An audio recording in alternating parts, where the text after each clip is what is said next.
Chaque pièce qui arrive à la restauration fait partie de la mémoire physique de notre patrimoine. Nous nous devons de conserver leur ADN, leur redonner leur aspect et fonctionnalité d'origine, sans rien dénaturer. Nous ne sommes que 9 dans l'atelier. Chacun a des parcours différents, mais la meilleure école pour la restauration est celle de la passion pour l'horlogerie ancienne. Il faut avoir beaucoup de curiosité, de patience, faire de nombreuses recherches pour comprendre comment les mouvements ont été imaginés dans le passé. Nous sommes comme des médecins, on ausculte le garde-temps en établissant un diagnostic des soins à apporter. Pour ce calendrier de 1942, je vais me concentrer à la fois sur son mécanisme d'époque, tout comme son apparence, une esthétique historique. Je vérifie si c'est appareil, c'est-à-dire si le numéro de série du mouvement correspond bien au boîtier.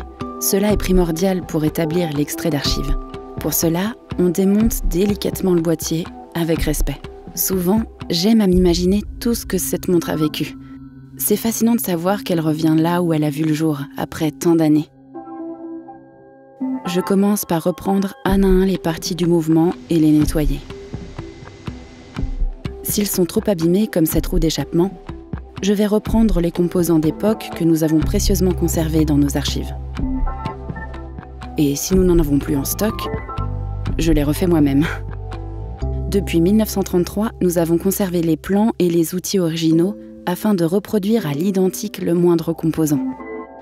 La décoration est aussi entièrement reprise à la main. Sur les ponts, je refais les côtes de Genève. Cela consiste à enlever légèrement la matière afin d'atténuer les rayures de surface et retrouver la brillance originelle.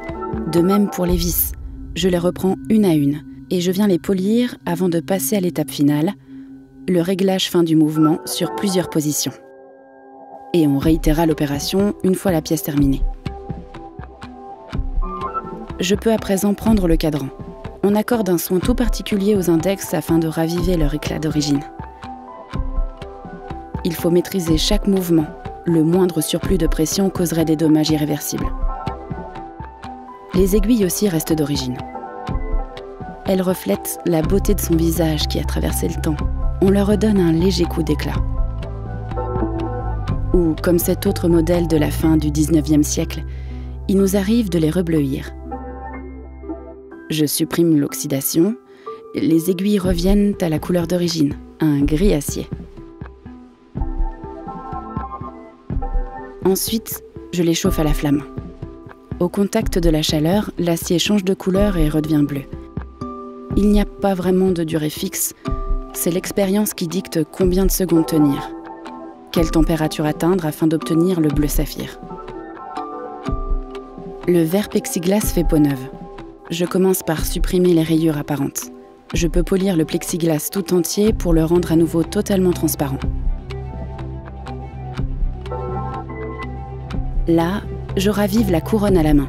Elle va à nouveau briller et remonter le temps pour les 100 prochaines années au moins. Je peux désormais assembler à nouveau la montre et vérifier les réglages. C'est une fierté, car nous préservons non seulement l'authenticité du garde-temps, mais aussi son histoire. Chaque client a envie de préserver la sienne et de la perpétuer à jamais.